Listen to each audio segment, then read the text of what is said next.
오늘 저희 함께 보실 하나님 말씀 고린도전서 10장 12절부터 14절까지 말씀입니다.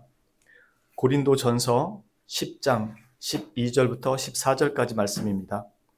신약성경 274페이지 고린도전서 10장 12절부터 14절까지 말씀입니다. 다 찾으신 줄 알고 제가 봉독하도록 하겠습니다.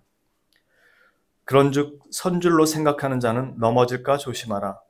사람이 감당할 시험 밖에는 너희가 당한 것이 없나니 오직 하나님은 미쁘사 너희가 감당하지 못할 시험 당함을 허락하지 아니하시고 시험 당할 즈음에 또한 피할 길을 내사 너희로 능히 감당하게 하시느니라.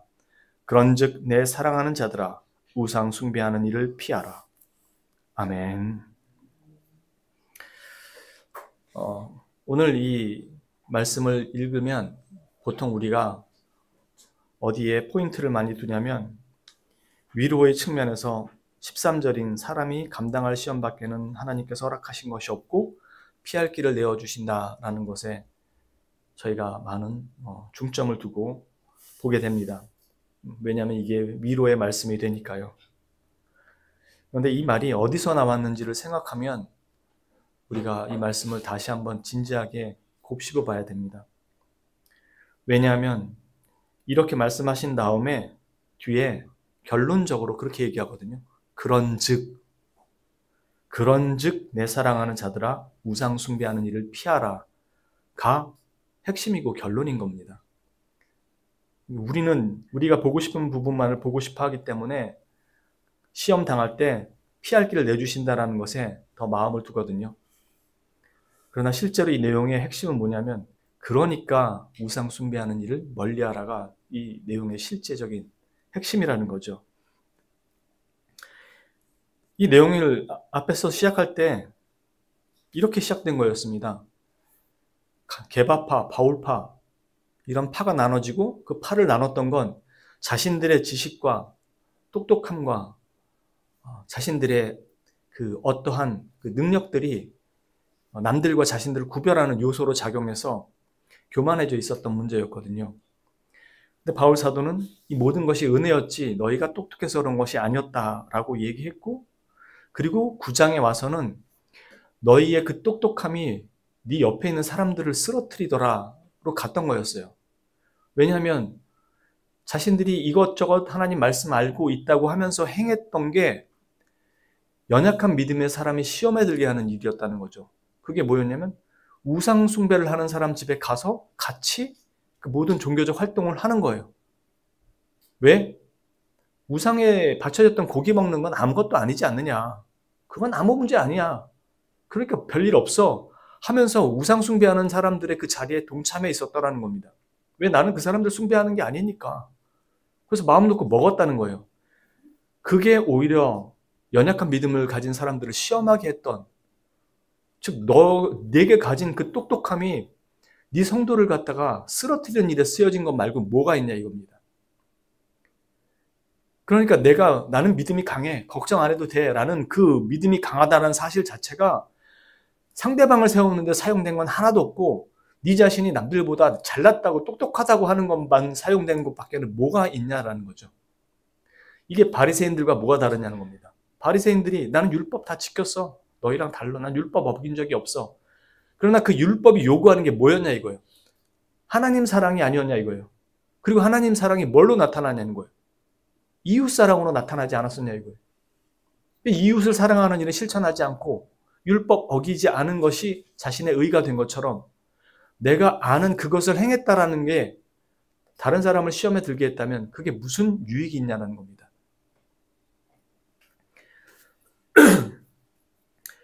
그러면서 바울 사도는 나는 오히려 내 몸을 쳐 복종하게 하면 내가 남에게 전파한 후에 자신이 도리어 버림을 당할까 두려워합니다 라고 이렇게 얘기를 합니다.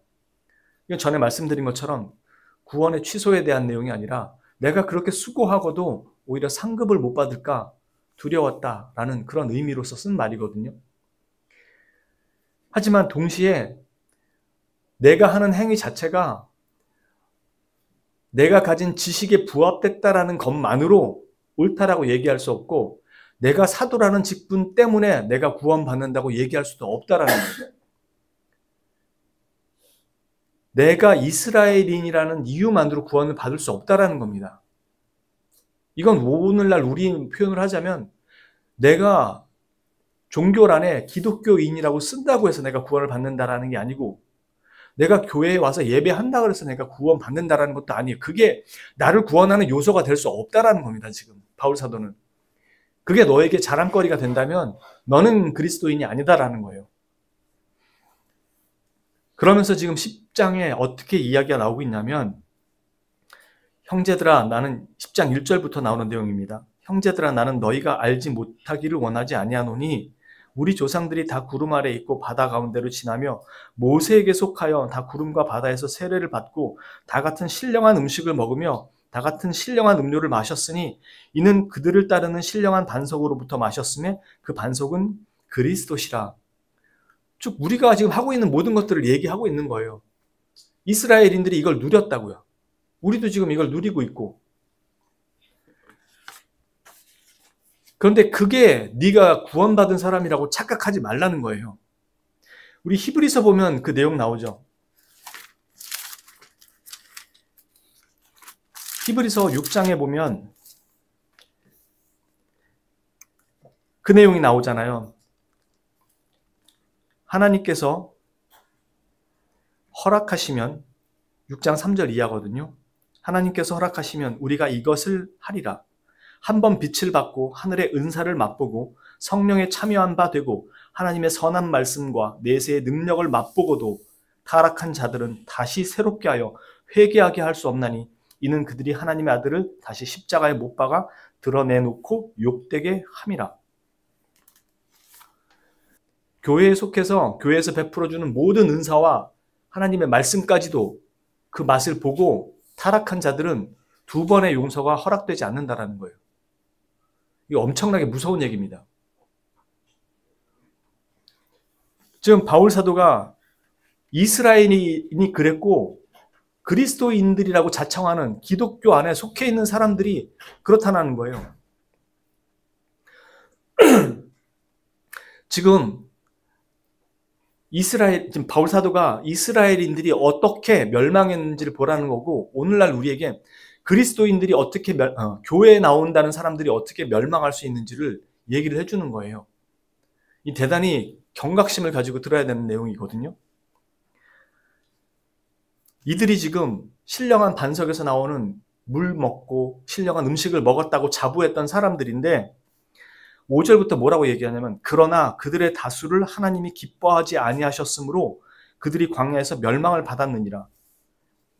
이러한 일은 우리의 본보기가 되어 우리로 하여금 그들이 악을 즐겨한 것 같이 즐겨하는 자가 되지 않게 하려 함이라. 이렇게 말씀하거든요. 왜냐하면 지금 고린도 교인들이 자신들이 개바파, 바울파 어디에 속했고 똑똑하고 하나님 말씀을 나름대로 안다고 자부하고 있고 그런 일을 행한다고 하지만 실제로 그들이 행하는 행동 자체가 하나도 교회의 유익과 성도의 유익을 위해서 행하는 것이 없다라는 사실에 대해서 책망하는 거였거든요. 그래서 그들에게 이렇게 표현한 겁니다. 너희들이 진짜로 그렇게 하나님에 속한 사람이라고 생각하느냐? 이스라엘이 어떻게 멸망했는지 봐라. 라면서 지금 얘기를 하고 있는 거예요. 그러면서 이어지는 7절에 그렇게 얘기합니다. 그들 가운데 어떤 사람들과 같이 너희는 우상 숭배하는 자가 되지 말라. 기록된 바 백성이 앉아서 먹고 마시며 일어나서 뛰논다 함과 같으니라. 또 이어집니다. 그들 중에 어떤 사람들이 음행하다가 하루에 23,000명이 죽었나니 우리는 그들과 같이 음행하지 말자. 9절입니다. 그들 가운데 어떤 사람들이 주를 시험하다가 뱀에게 멸망하였나니 우리는 그들과 같이 시험하지 말자. 10절입니다. 그들 가운데 어떤 사람들이 원망하다가 멸망시키는 자에게 멸망하였나니 너희는 그들과 같이 원망하지 말라. 11절입니다. 그들에게 일어난 이런 일은 본보기가 되고 또한 말세를 만난 우리를 깨우치기 위하여 기록되었느니라. 그래서 나온 결론이 그런즉 선줄로 생각하는 자는 넘어질까 조심하라 합니다. 자신들이 이런 거 경험하고 이런 거 누리고 있고 은사도 많고 다 자부하고 있는 그 자체로 너희가 구원받았다라는 것을 생각하지 말라는 겁니다. 그거하고 관련이 없다라는 거예요. 왜냐하면 그것들은 하나님이 교회에 주신 거기 때문에 다 똑같이 맛보고도 타락할 수 있다고요. 그 이후에 감당할 시험이 이렇게 나온 거예요. 왜 이렇게 나왔을까? 우리가 이 부분을 조금 더 이해하기 위해서 이스라엘이 겪었던 그 자리로 한번 돌아가 볼게요. 신명기 8장으로 가볼게요. 구약성경 274페이지입니다. 신명기 8장 1절입니다. 구약성경 274페이지입니다. 우리가 지금 보고 있는 건 신약성경 274페이지고 지금 보려고 하는 건 구약성경 274페이지입니다. 신명기 8장입니다. 제가 봉독합니다. 내가 오늘 명하는 모든 명령을 너희는 지켜 행하라. 그리하면 너희가 살고 번성하고 여호와께서 너희의 조상들에게 맹세하신 땅에 들어가서 그것을 차지하리라. 네 하나님 여호와께서 이 40년 동안에 네게 광야의 길을 걷게 하신 것을 기억하라. 이는 너를 낮추시며 너를 시험하사 네 마음이 어떠한지 그 명령을 지키는지 지키지 않는지 알려 하심이라. 너를 낮추시며 너를 줄이게 하시며 또 너도 알지 못하며 네 조상들도 알지 못하던 만나를 네게 먹이신 것은 사람이 떡으로만 사는 것이 아니요 여호와의 입에서 나오는 모든 말씀으로 사는 줄을 내가 알게 하려 하심이니라. 다시 한번 이 부분을 읽을게요. 잘 들어보십시오. 2절부터 보겠습니다.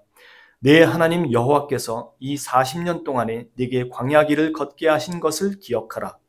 이는 너를 낮추시며 너를 시험하사 네 마음이 어떠한지 그 명령을 지키는지 지키지 않는지 알려 하심이라. 다시 한번 읽습니다. 네 하나님 여호와께서 이 40년 동안에 네게 광야 길을 걷게 하신 것을 기억하라. 이는 너를 낮추시며 너를 시험하사 네 마음이 어떠한지 그 명령을 지키는지 지키지 않는지 알려 하심이라.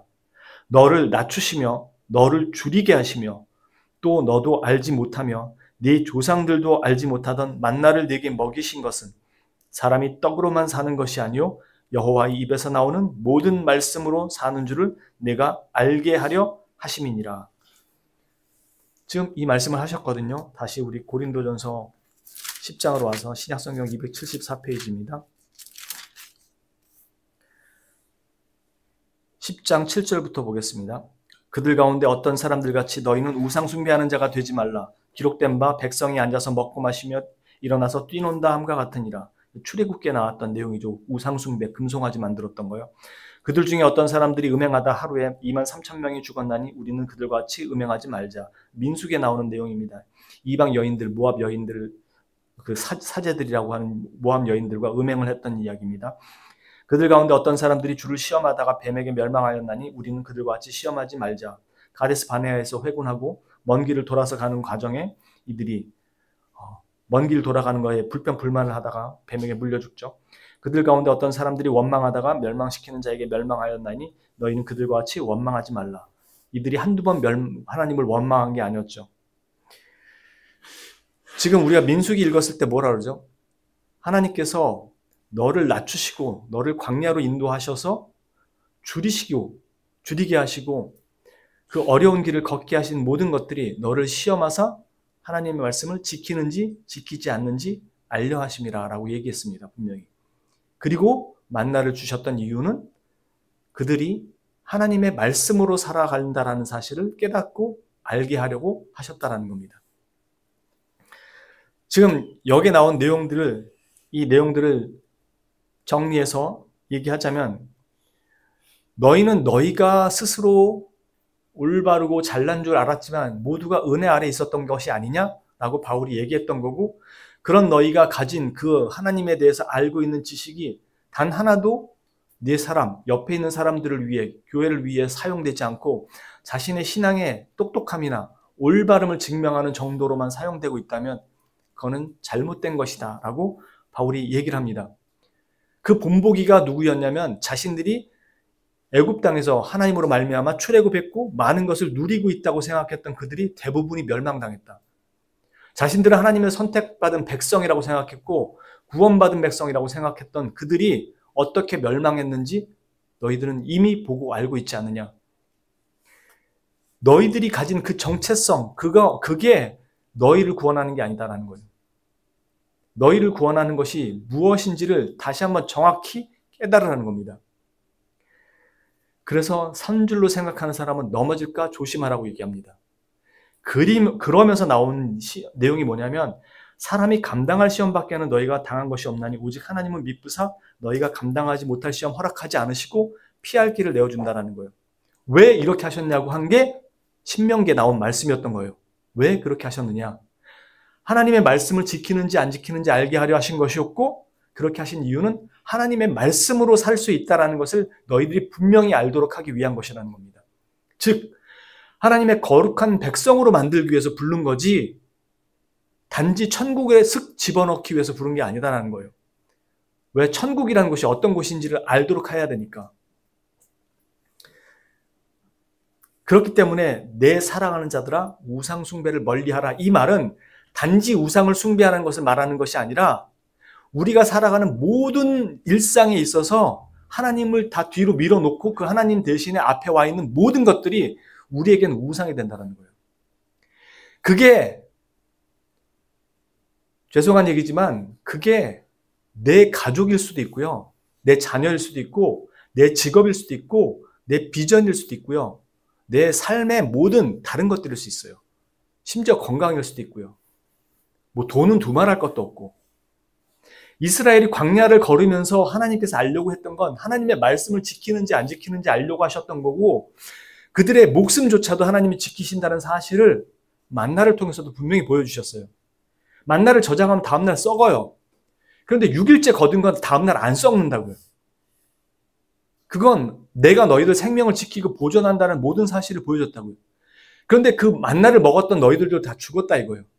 그러나 그 진짜 만나가 예표하고 있는 생명이 되시는 생명의 떡이 되시는 그리스도를 따르는 자들은 그 일을 겪지 않을 것이라는 걸 분명히 보여준다는 거죠.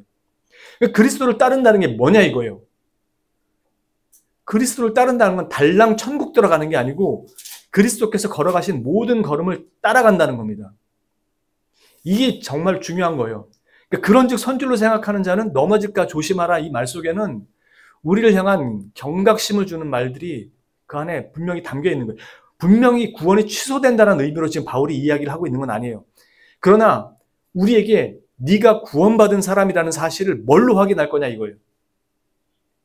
그 확인하는 요소가 교회를 나온다. 교회에서 봉사활동을 한다. 내가 어디에 속한 사람이다라. 내가 어디 취업란 어디에 종교란에 기독교인이라고 적는 것으로 구원의 확실성을 보장받는 게 결코 아니라는 겁니다. 네가 구원받은 사람이라는 건 뭘로 아냐면 내 믿음을 알 수 있다는 건데 내 믿음이 어떻게 그 구원받은 사람이라는 걸 알 수 있냐라고 했을 때 네가 가진 믿음이 옆에 있는 사람들을 쓰러뜨린 거라면 너는 잘못 알고 있다는 거예요. 그러니까 우리가 가진 믿음은 행위로서 구원받는 게 아니지만 우리가 가진 믿음은 거룩한 자녀로 만드는 그 믿음이라는 거예요. 그러니까 믿음은 가지고 있다고 하면서 실제로 그 삶을 안 사는 것 자체가 얼마나 자신이 잘못된 신앙에 빠져 있는지를 속히 깨닫고 돌아오라는 겁니다. 이게 우리 신앙 고백서 19장에 보면 율법에 대한 내용이 나온 게 있거든요. 그 중에 제가 6항하고 7항만 읽어드릴게요. 이게 우리에게 어떤 역할을 하는지 잘 새겨들으시면 좋을 것 같아요. 나중에 저희가 배우긴 하겠지만 그래도 이건 잘 새겨들으십시오. 6항입니다. 참된 신자는 행위 언약으로서의 율법 아래에 있지 않으므로 율법에 의하여 의롭게 되거나 정죄를 받지 않는다. 그럼에도 율법은 다른 이들뿐만 아니라 신자에게도 크게 유익하다. 율법은 하나님의 뜻과 신자의 의무를 알려주는 삶의 규칙으로서 이것에 따라 살아가도록 신자를 지도하고 의무를 부과한다. 또한 이들의 본성과 마음과 삶이 죄악으로 오염된 것을 드러낸다. 그리하여 신자는 율법으로 자신을 살펴봄으로써 더욱 죄를 인정하고 죄로 인해 수치를 느끼며 죄를 증오하기에 이른다. 이와 더불어 그리스도의 필요성과 그리스도의 순종의 완전성을 더욱더 분명하게 보기에 이른다. 이같이 죄를 금한다는 점에서 율법은 중생자들이 자신의 부패를 억제하는 데 유익하다. 비록 중생자들은 율법이 경고하는 저주에서 해방되었을지라도 율법의 경고는 이들이 죄로 인해 받아 마땅한 것이 무엇인지, 그리고 죄 때문에 어떠한 고통을 이 세상에서 받게 될 수 있을지를 보여주는데 도움을 준다. 마찬가지로 율법의 약속은 하나님께서 순종을 인정하신다는 것을 보여주며 율법을 행함으로 인하여 어떠한 복을 기대할 수 있는지를 보여준다. 비록 행위 언약 아래서 마땅히 주어지는 것처럼 율법에 따라 주어지는 것은 아닐지라도 이러한 일들을 기대할 수 있다. 율법이 선을 격려하고 악을 제지하기 때문에 사람이 선을 행하고 악을 억제한다고 해서 그가 은혜가 아니라 율법 아래에 있다는 것을 보여주는 증거는 아니다. 간략하게 얘기하면 이 율법을 말미암아 우리가 구원받았다면 이 율법의 의미를 분명하게 보게 되면서 자신이 얼마나 죄를 짓고 있는지를 똑바로 보게 된다는 겁니다. 그래서 하나님 앞에 부끄럽고 죄 앞에 수치스럽고 얼마나 악을 해가고 있는지를 분명하게 인식하게 된다는 거예요. 그래서 그 죄로부터 돌이키기 위해서 무던히도 애를 쓰게 하고 그 죄로 인해서 자기가 이 땅에서 어떠한 고통을 받게 될 수 있는지를 경각심을 가지게 한다는 겁니다. 그리고 동시에 이것을 지킴으로 말미암아 하나님께 기대할 수 있는 상급과 은혜를 바라보게 한다는 것입니다. 그러나 그게 율법을 지켰기 때문에 받아내는 상급은 아니라는 겁니다. 왜냐하면 그건 은혜로 주어지는 거기 때문에. 그런 점에서 우리는 이 율법 아래에 여전히 의무로서 부과돼서 가지고 있는 존재라는 겁니다. 즉 언약, 율법을 지켜서 구원을 받는 그 언약을 맺어진 존재는 아니지만 우리는 구원받은 자로서 그 율법을 지켜야 하는 의무를 부과받은 자로서 살아간다는 겁니다. 그 다음에 이렇게 얘기합니다. 율법을 지키는 게 어렵잖아요. 그런데 7항에 이렇게 얘기합니다. 앞서 말한 율법의 용도는 복음의 은혜와 충돌하지 않으며, 즉 복음으로 말미암는 은혜로 살아가는 존재라는 점에서 율법을 잘 못 지킬지라도 우리에게 율법을 지키도록 의무가 부과됐다는 점. 왜? 복음은 율법을 우리가 지키지 못했어도 주님이 다 지키셨다는 점에서 우리에게 그 의무를, 우리에게 그걸 요구하지 않는다라는 거예요. 그러나 그건 행위 언약으로서 요구하지 않는 거지, 우리가 그리스도인으로 살아가는 그 의무로서 그 율법은 부과되어 있다는 겁니다. 앞서 말한 율법의 용도는 복음의 은혜와 충돌하지 않으며 오히려 감미롭게 어울린다. 이 말이 대단히 중요해요. 왜냐하면 구원받은 사람은 하나님의 율법이 정말로 내게 감미롭다는 걸 알게 돼요. 이전에 마음대로 살던 삶에서 이제는 율법을 사랑하는 사람으로 바뀔 수가 있게 됐다고. 왜? 거듭났기 때문에. 그래서 감미롭게 어울린다고 얘기합니다.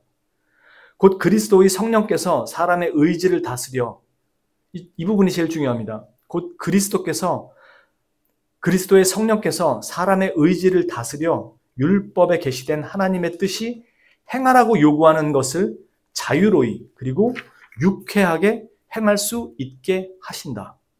즉 성령께서 우리 안에서 율법을 행할 수 있도록 인도하시고 힘을 주신다는 겁니다. 지금 여기에 나와 있는, 아까 신명기에도 하나님께서 시험하신 이유가 하나님의 말씀으로 살도록 하는 것을 알게 하기 위해서 하신다고 하셨죠. 지금 바울 사도가 여기서 13절에서 말하는 거죠. 너희들이 감당할 시험 밖에는 당한 것이 없다. 왜 이 시험을 허락했느냐? 하나님의 말씀으로 사는 줄을 알도록 하기 위해서라는 것이고, 너희들이 감당할 수 있을 만한 시험만 받은 거지 그거 감당할 수 없는 한계를 넘어가는 시험을 받지 않았다는 겁니다. 그리고 그 상황에 내몰릴 때에도 하나님께서 피할 길을 주신다고요. 그러니까 그 피할 길을 쫓아가기 위해서 우상을 숭배하지 말라는 겁니다. 그러니까 여기서 말하는 우상이라는 건 모든 것들이에요. 이 시험에 관련된 모든 그 해결책이라고 생각하는 모든 것들이 우상인 거예요. 그러니까 하나님이 아닌 다른 것들이 그 자리를 차지하고 있는 모든 것들을 떠나보내라는 겁니다. 그게 심지어 하나님에 대한 지식일 수도 있다는 거예요. 왜? 앞에 나온 내용이 그거였잖아요. 이스라엘 백성들이 금송아지를 놔두고 뭐라 그랬냐면, 아론이 모세가 안 내려오니까 금송아지를 만들었잖아요. 그리고 아론이 뭐라고 얘기했냐면, 이것이 너희를 구원해낸 여호와라, 이렇게 얘기해요. 이것이 금송아지 신이다, 아세라다, 바알이다, 이렇게 얘기를 안 하고 이것이 너희가 본 적이 없는 여호와다라고 얘기한다고요. 눈에 보이는 여호와다, 이렇게 만들어준 거라고요. 금송아지를 만들어 놓고. 그러니까 그들은 여호와를 섬긴 거라고요. 금송아지를 보면서. 그걸 우상숭배라고 얘기한다고요. 내가 이해하고 내가 볼 수 있고 내가 생각할 수 있는 그 존재로 한정을 지어놓고 하나님을 섬기는 걸 우상숭배라고 얘기한다고요. 그래서 제가 늘 말씀드리는 게, 우상을 섬기는 방식으로 그대로 교회에 와서 다른 우상은 가짜고 하나님만이 진짜야 라고 하면서 이 섬기는 방식으로 그대로 섬기는 것 자체가 우상 섬기는 거라고요. 그걸 조심하라고 얘기한다고. 그래서 하나님의 말씀으로만 사는 방법을 배우도록 그 광야 길을 걷게 하신다고. 그러나 그 길을 걸을 때 그 시험에 든 것은 모든 상황에 대해서 두려워하지 말라고. 피할 길을 내가 다 만들어준다고. 오직 그 길을 쫓아오는 그 유일한 방식이 뭔지를 배우라고. 오직 나 말고는 다른 길이 없다라는 사실을 정확하게 배워보라는 거예요. 너희 안 죽는다 이거예요. 안 멸망한다. 너희 생각과 사고로, 너희가 생각하는 방식으로 기독교를 이해하고 나를 이해하려고 한다면 너희는 무수한 시험에 넘어질 거다. 심지어 나를 안다는 그 지식조차도. 너희들이 구원을 받을 때 나를 죽이면 구원받을 수 있을 거라고 생각하는 사람이 누가 있냐 이거예요. 하나님이 내어주셨다고요. 그리고 우리는 신성 모독하는 자다라고 죽였고 우리는 그렇게 구원을 받아요. 우리가 아는 방식으로 구원을 받지 않는다고요. 우리가 교리 몇 개 더 알고 이런 거 몇 개 더 알한다 해서 구원이 확실해지지 않아요. 우리의 구원의 확실은 그리스도의 은혜예요. 은혜. 우리 믿음이 바닥을 쳐도 결코 떨어져 나가지 않는 건 은혜라고요. 근데 이 은혜가 있는 사람에게 나타나는 그 반응은 뭐냐면, 하나님의 율법에 대한 사모함과 그 율법을 살아가는 그 걸음을 걷기를 원하는 열망이 우리 안에 있다는 겁니다. 이 열망이 우리 마음대로 다 표출이 안 돼요. 왜? 내 안에 잔재한 죄된 성향들이 그대로 남아있기 때문에. 그런데 우린 이걸 성향이라고 치부해버리려고 한다고요. 왜? 오늘날 그렇게 가르쳐줘요. 네 문제가 아니라고 얘기한다고요. 동성애도 성향입니다. 이걸 죄된 성향이라고 하는 거예요. 우리 안에 있는 성향은 죄로 기울어져 있다고요. 그래서 나태함, 게으름, 일을 미루는 거, 아니면 성질, 분노하는 거, 모든 것들이 죄된 성향이라고요. 그래서 그걸 나는 원래 성향이 이래 라고 얘기할 수 없는 것들이라고요. 그걸 꺾어가지고 순종하는 자리로 나오는 것이 구원받은 자들에게 요청하는 하나님의 명령이라고요. 요청이 아니죠. 요구하시는. 그래서 우리는 우리 삶을 진짜로 복종하는 그 자리로 가야 되는 거예요. 그냥 믿음 가졌다라고 해서 이렇게 대충 퉁치고 교회에서 봉사한다고 퉁치는 게 아니에요. 교회 봉사와 이런 모든 것들은 모든 성도에게 부과된 의무예요. 여러분들이 이미 이 교회 등록할 때 그 내용을 들으셨잖아요. 교회 생활하는 모든 예배와 모든 집회와 교회 생활하는 많은 모든 것들에 대해서 함께 동참할 것을 선서합니다 하신 거잖아요. 그 모든 사람들에게 부과된 거예요. 마찬가지로 그리스도인이라면 부과된 게 평생 살아가면서 하나님의 말씀에 붙들린 자로서 자신을 복종시키는 그 싸움을 싸우도록 명령을 부여받은 거라고요. 그래서 몇 번 싸우다가 콩 자빠져서 주님 저는 안 돼요. 주님 제가 또 죄를 범했어요. 이건 진짜로 이빨린 회개라고요. 그래서 피 흘리기까지의 싸움을 싸우라고 하는 것이고, 너를 바로잡기 위해서 그 아버지가 아들을 징계함 같이 내가 징계한다고 얘기한다. 그래서 우리는 죄를 범했을 때 하나님께서 깨닫도록 하시는 그 징계를 당할 수가 있는 거예요. 그러니 그리스도인으로 살아갈 때 나의 모습이 말씀에 부합되지 않으면 그건 정말로 빨리 고쳐야 되는 거죠. 근데 이 말씀이 내게 정말로 철저하게 와서 들어와 있지 않으면 안 고치게 돼요. 그러니까 이 율법이 믿음으로 말미암아 끝났다고 생각할 수가 없는 거예요. 우리는 언약으로 남아서 율법을 지켜야 되는 존재가 아니라 구원받은 자이기 때문에 이 율법의 의무가 있는 거예요. 그래서 그걸 순종하며 살아가는 거고, 이걸 정말로 율법을 지켜야만 구원받는 자들처럼 그 사람들은 얼마나 그렇게 살려고 하겠어요. 그거 아니면 구원을 못 받는데. 그런 마음처럼 우리는 그 사람보다 더한 마음으로 진짜 율법주의자가 되는 거라고요. 비로소 이걸 지켜서 구원받는 게 아니라 그리스도인이 되었기 때문에 이 말씀 하나하나를 지켜간다고요. 그러니 말씀을 모르면 모르는 만큼 지켜가는 거예요. 즉 내가 생각할 때 이게 한 이 정도 수준이다 생각하면 그 수준만 지키는 거예요. 근데 이 말씀을 이만큼 이해하고 알고 있으면 이만큼 지키기 위해서 노력을 하는 거고, 이만큼 지켜가는 과정 속에서 그의 성화가 진전되는 겁니다. 왜? 이만큼은 내가 할 수 있을 것 같아서 했는데 성경이 요구하는 건 이만큼이거든요. 해보니까 너무 어렵거든요. 비로소 부서지기 시작하는 거죠. 그리고 성령님의 은혜와 그리스도의 은혜, 나를 장악하심을 기대할 수밖에 없는 거죠. 이게 하나님께서 우리에게 요구하신 명령이에요. 그러니 그리스도인으로 산다고 할 때 우리의 자세가 어떠해야 되는지 너무나 분명해집니다. 여러분들은 밖에 나가서 그렇게 얘기하실 거 아니에요. 동성애는 죄라고. 동성애는 성향이라고 얘기 안 하실 거 아니에요. 그걸 자신한테 대입해 보시라고요. 동성애만 죄냐고. 교회는 동성애만 죄라고 얘기하지 않거든요. 거짓말도 죄고 간음도 죄고 다 죄예요. 우리가 행하는 많은 것들, 많은 성향들이 죄로 기울어져서 죄된 성향으로 살아간다고요. 그걸 뜯어 고치는 그 싸움을 해야 되는데 동성애하는 사람들은 야, 우리가 동성애를 죄라고 규정하지만 동성애 하는 사람 자체를 우리가 여기서 막질 않아요. 왜? 그들도 와서 말씀을 통해서 변화돼야 되니까. 근데 그 사람들이 하는 건 뭐라고 그러냐면 동성애가 죄가 아니라는 거예요. 왜? 계속 그걸 하고 싶어 하니까. 그러니까 죄는 뭐냐면 그걸 버리지 못하는 것들이에요. 계속 그걸 고집한다고요. 정당화하고. 우리가 우리 안에서 일어나는 많은 성향들을 자신은 성향이라고 합리화시킨다고요. 그리고 그게 죄라고 인식을 안 하려고 한다고. 그래서 겉으로 드러나는 분노, 폭력, 간음 이런 것만 죄로 규정을 하려고 하지 우리 안에 있는 죄된 성향 자체를 죄라고 규정을 안 하려고 한다고. 성경은 그걸 죄라고 얘기하는데 그걸 고치는 싸움을 싸워야 된다고요. 근데 지금 바울은 뭐라 그랬냐면 네가 가진 똑똑함, 성경에 대한 지식이 네 형제를 넘어뜨리는 것도 죄다라고 얘기한다고. 그러니 우리가 지켜야 될 것들이 얼마나 신중하고 진중하고 하나님 말씀 앞에 거룩한 백성으로 서야 되겠어요.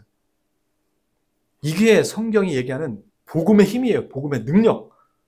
그 복음을 가진 자들이 정말로 하나님 안에서 변화되는.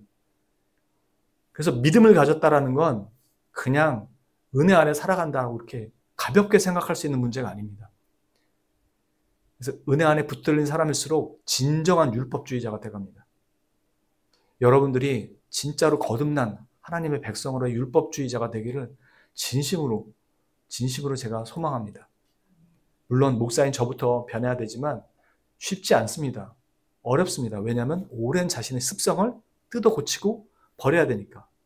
그러나 성경이 증언하는 것처럼 우리는 옛사람을 버렸고 구습을 따르는 사람들이 아니라 새 사람으로 옷 입은 사람들입니다. 이제 그 길을 걸어가야 돼요. 사람마다 다 자기가 기울어져 있는 성향이 있어요. 이게 잘 안 되는 사람 있고 저게 잘 안 되는 사람 있고 돈에 약한 사람 있고 성에 약한 사람 있고 다양하거든요.